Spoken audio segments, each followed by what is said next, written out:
Bayi orang berpintaan kesan mulutan di kampung. Assalamualaikum ji, jurang. Waalaikumsalam bapak. Pintaan kesan maulitan. Bercatat kan Jusiden?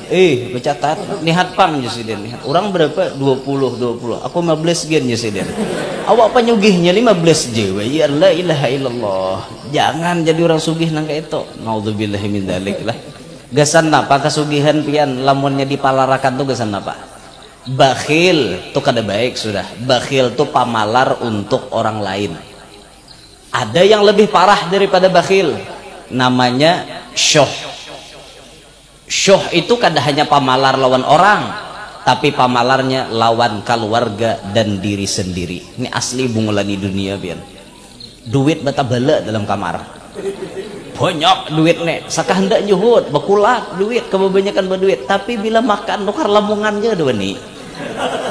Bila mau makan iwak sapat tuh gin paget gulunya. Ini unggulan di dunia ngarannya. Jika awak kada berduit ke hidup kok kurang lebih. Nang ini awak ya Allah ya duit betabala tadi kayak itu. Sembahyang hari Jumat pulang kada suah nihat baju sidin tuh normal. Pokoknya bila hari Jumat kawan ini di belakang Allahu Akbar coblos nomor 2 tulisannya. Baju partai nang dipurok. Awak sugih. Mon kada baju partai nang dipurok ada tau anu basmi langsung. Kawannya rundep. Hadiahan nangin tawara. Awak sugih jaka nang kada berduit tuh kurang lebih. Napa? Nah ini bungulan di dunia pian. Ora awak sugih tuh digunakan gasan ba amal ibadat. Itu dengar kata lingana sugih. Ada ya lah kono sugih lah. Tapi di sini kan ada nampak malar di sini. Alhamdulillah. Artinya majelis guru jangan batajak pulang. Itu mungkin ada uluran tangan nang sugih payah aja kayak. Nah, itu nang sugih ini menggunakan guru ilmunya, nang sugih duitnya kayak itu orang ada kerjasama. Ini nang sugih ada paham lalu, salang ditunjuk-tunjuk lah nyar mangarte. Tugin kada banyak juga kalau warnya, behitung aja juga. Mahakon buat ngaranku jangan dalam majelis ayo hajar. Jadi misalnya apa ngarannya ngaran majelis guru ini tazkiyah dah. Tambah kena ngaran inya pulang di belakang hujungnya. Jangan kayak itu tuh, jangan. Belajar ikhlas lah, belajar. Nang sugih berdakwahnya pakai harta. Nang jagau berdakwahnya pakai kejagawannya. Guru hendak ke mana? Tulak guru, tulak anu jisirin. Ulun mendiking bian. Pokoknya bila ada wani macam-macam, langkahi mayat ulun dahulu. Wah ini penting nih nah. Woi datang mau budigat guru kan. Sekali orang mana tinggi suntulan inya buka dahulu. Wah beda aja guru gini. Nah mesti ya di muka. Ada ya apa orang hanya jadi nang budigat tuan guru tuh nahap awak. Ngikiraan nang alang-alang kan usah. Jangan jadi pasukan berani mati. Nah bahari ditantaringin. Nah ini haji ini tahun nih tantaringin. Ini kalau aja beliau nih. Nah ditantaringin itu ada seorang wali namanya Syekh Luqman Hakim bin Mustafa. Tantaringin nih ini salah satu murid Datu Sapat Tambilahan. Sidin lawas di Tambilahan bahari. Tambilahan tuh Sumatera sambetan nyuara Sumatera orangnya kalua juga beritaan kalua banjir nah di situ kan nah ada tah. Nah waktu Sidin di sana Sidin itu berjuang luar biasa membasmi penjajah Belanda.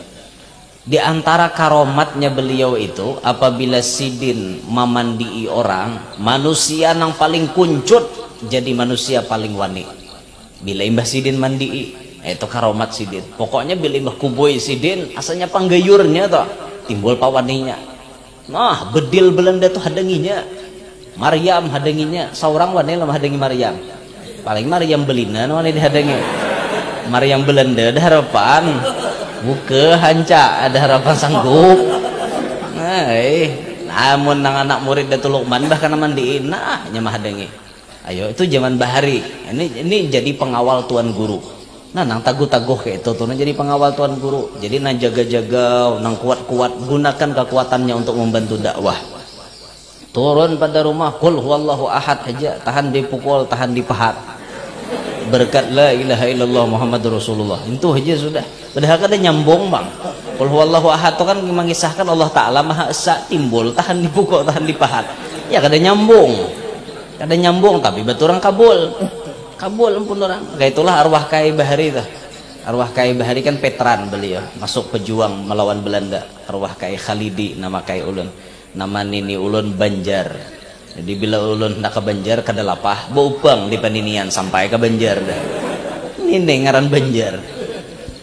Itu nini mengisahkan Kiai Muhyiddin mampat melawan penjajah Belanda tuh luar biasa. Di antara amalan Kiai turun pada rumah kul huwallahu ahad, tahan dipukul, tahan dipahat. Besar taguh. Itu tuh. Dan hebatnya orang-orang Bahari itu walaupun bubuhan sidin sambil bebukah-bukahan, bila nihat Belanda bukahan, tapi anak banyak. Itu hebatnya orang Bahari. Sambil bebukahan jadi anak. Itu karomat orang-orang Bahari. Nah kita wah ini sih padanya sah dua bisi anak seikong. Allah orang Bahari. Orang Bahari sambil bebukahan 7, 9 anak 10. Ambil buka nang mailingani Belanda. Yo karomat ngaran wayah apa sih din maulah atau halatnya. Itu perlu dikaji itu. Artinya mengambil kesempatan dalam kesempitan nih kawa. Kayak itu. Nang taguh, nang jagau membantu dakwah dengan kejagauan dan dengan ketaguhannya. Nang apa lagi? Nang bisi jabatan. Nah nih ya teh. Nang beisi jabatan membantu dakwahnya Rasulullah dengan jabatannya. Ada nang kada kawa digawe oleh orang biasa. Ada nang kada kawa digawe oleh orang alim, kecuali hanya pejabat yang bisa menggawinya. Ada. Ketika kita sebagai rakyat nambah pandir, orang tuli kada nak mendengari pandiran kita. Tapi apabila pejabat nambah pandir, didengar orang. Nah di sini kesempatan membantu dakwah. Di sini kesempatan membantu dakwah. Gunakanlah jabatan kita, pangkat kita untuk menyenangkan hati Nabi Muhammad SAW. Jangan diamanahi pangkat malah menyakiti hatinya Rasulullah. Ketika diberi pangkat, diberi jabatan, malah umat Rasulullah dipersulit. Malah umat Nabi Muhammad diulahnya macam-macam. Itu ini. Pokoknya niatnya menyulitkan umat Nabi Muhammad. Jangan kayak itu jadi pejabat. Kalau kita diamanahi Allah, jadilah pejabat yang membantu dakwahnya Nabi Muhammad. Ayo siapakan ini. Ada sesuatu yang orang lain kada bisa. Siap. Kami guru membantu nurunkan ini dan ini. Ini pejabat yang top. Sehingga jabatan pian yang diamanahkan Allah Ta'ala itu menjadi ladang pahala bagi pian. Meninggal sampian ini menjadi kunci surganya pian. Menjadi kunci surganya pian. Tatkala pian diamanahi Allah Ta'ala jabatan. Kayak itu. Berpikir kita baik-baik. Kita hendak jadi pejabat nih, hendak jadi apa? Tujuan kita nih apa? Niat kita nih hendak napa? Itu dipikirkan. Semua jabatan. Mulai dari yang tingkat paling rendah sampai tingkat paling tinggi. Niat diluruskan. Apa niatnya? Kayak itu. Hendak jadi pembekal misalnya. Hendak jadi megal. Kami di Kalua nyebut megal, Bang. Orang di Martapura atau di Banjar pembekal aja tulisannya. Kami di Kalua bepanggal megal. Itu. Kayak Michael kayak itu sebutannya kan, tapi makel kayak itu. Kami di Kalua nyebut megal. Hendak jadi megal misalnya. Nah, niat napa hendak jadi megal nek? Hendak jadi kepala kampung kah? Hendak jadi kepala kampung, berdiam di ujung kampung. Hendak jadi nang apa? Pembekal nih, niat hendak menyenangkan orang kampung kah? Atau niat hendak menyusahkan orang kampung kah? Niatnya apa? Nah, ini wajib diperhatikan bujur-bujur.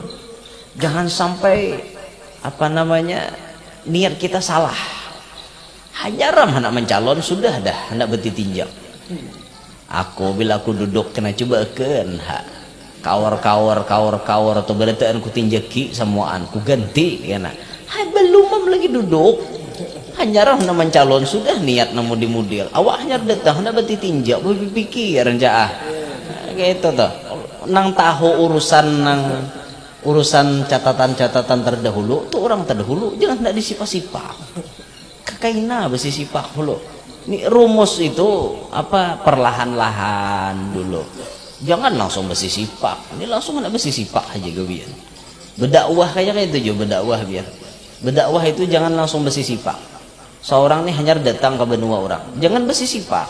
Santai-santai aja ke benua orang itu dulu. Nah biasa di pupusute dulu kan kena tapau tampar ada apa lagi. Inya sudah nimak dah pusute dulu kena ditampar ada apa lagi rananya inya. Mun hanyar datang udah tapau tampar. Muanya nya bakal kayak kita jurang. Sang sulibunnya. Nah itu tuh rumus. Makanya lihat dakwah-dakwah para ulama-ulama kita dulu. Dakwah mereka itu merangkul bukan memukul.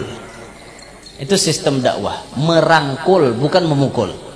Coba kita kaji sejarahnya para wali-wali songo dalam berdakwah. Lihat bagaimana mereka menyampaikan risalah Nabi Muhammad tanpa ada pertumpahan darah.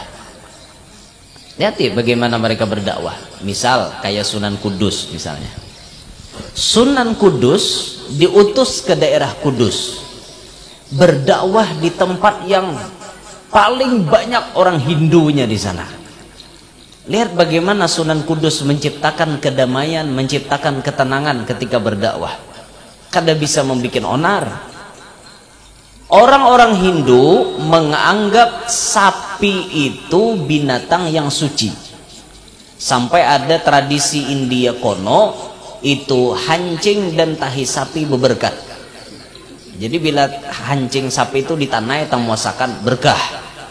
Tahi sapi itu nah di kawat itu diulah pupur, diulah macam berkah. Nah, kita sini kelebihan berkah kita lipak-lipakan tahi sapi kita payo udah kita nih. Tapi kalau di India payo itu dulu keyakinannya. Entahlah sampai sekarang apa masih. Pokoknya sapi termasuk binatang yang dimuliakan. Lihat di Sunan Kudus berdakwah di sana. Tatkala Sunan Kudus menyampaikan risalah Nabi di sana, ketika hari raya haji, kan kita sunat berkorban. Tiba-tiba beliau mengeluarkan fatwa, dilarang bagi orang-orang Kudus menyembelih sapi. Tujuannya apa? Menghormati, menghargai perasaan orang lain. Jadi pang nang boleh disembelih napa? Pilihannya dua, kerbau atau kambing, hadangan atau kambing, itu aja. Sapi gak boleh. Nah kayak itu bang, sampai wayah ini di Kudus itu orang masih anti menyembelih sapi. Apakah agama mengharamkan? Kada. Cuma ini rumusnya supaya beliau berdakwah mulus, kawa mengambil hati orang lain tuh